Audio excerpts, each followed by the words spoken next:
Afternoon, everyone. I'm Chris Horgan. And I'm Rick Tillery. We continue our breaking news coverage of the T-38C Talon crash at Sheppard Air Force Base. Yeah, 2 airmen were killed after 7:30 this morning when the training jet they were in went down. We are going to go to Sheppard Air Force Base right now and join a press conference in progress. Channel 3 is cueing him, so we've kind of got to go with them. That's why I didn't know if y'all could let Rick know in his IFB if he can stretch to make sure that they are punched up at the same time. They're in the open. Don't punch him up yet. And don't hang up the phone. He's up?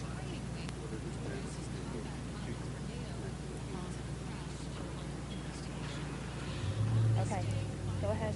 Okay, not yet, not yet.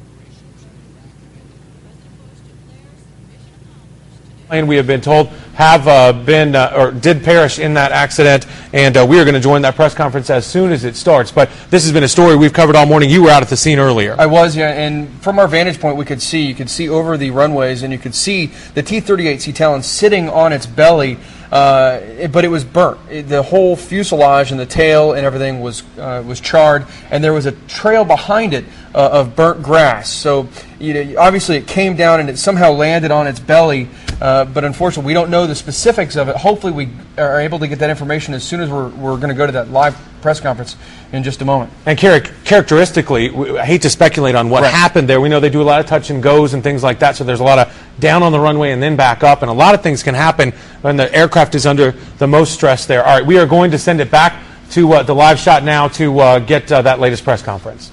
To provide support and counseling to everyone impacted by this tragedy. Because of the accident, the airfield has been closed to all air traffic, including civilians coming into Wichita Falls Airport. While we realize this will cause some inconvenience, it is necessary to ensure the safety of the airfield.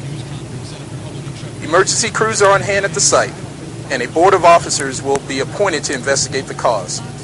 We would like to ask that anyone who witnessed the crash or has any photographs or videos of the events before, during, or after the accident, please contact the 80th Flying Training Wing representatives at area code 940-676-1601.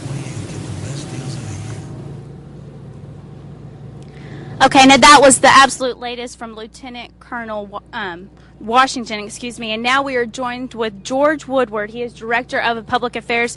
And Mr. Woodward, what exactly can you tell us about the 2 pilots who were killed today? I can tell you that there was an instructor pilot and a student pilot on board. However, Air Force policy is to withhold all identifying information about the victims of an accident until 24 hours after their families have been notified. So that's about all we can tell you right now. Okay, so at this time, their names are not being released. Another question, though, when do you think you would know any information on the cause of this accident? Well, the investigative process starts pretty much immediately. However, it could take several months until a final report is released. And that's, again, why y'all are asking for any information from the public, if they saw anything, if they heard anything, witnessed anything, to just give y'all a call, correct, to help with this investigation? Absolutely, that would be very helpful. Okay. And I guess kind of my last question here is anything else y'all can tell us? Again, the airports are closed, and that includes what? Yes, that includes all military and civilian traffic, and we expect that to last about 24 hours. And the purpose of that is to just ensure the safety of the airfield. Okay. All right. Well, thank you so much, Mr. Woodward, for joining us. Again, 2 airmen were killed today in a T-38 crash. It happened about 7:30 this morning. We'll, of course, bring you any more information as it becomes available to us. Reporting live from Sheppard Air Force Base, Ashley Fitzwater, Channel 6 News. All right, thank you very much, Ashley. We'll continue to follow this story as it develops, and make sure to check back with us tonight at 5, 6, and 10 for the very latest.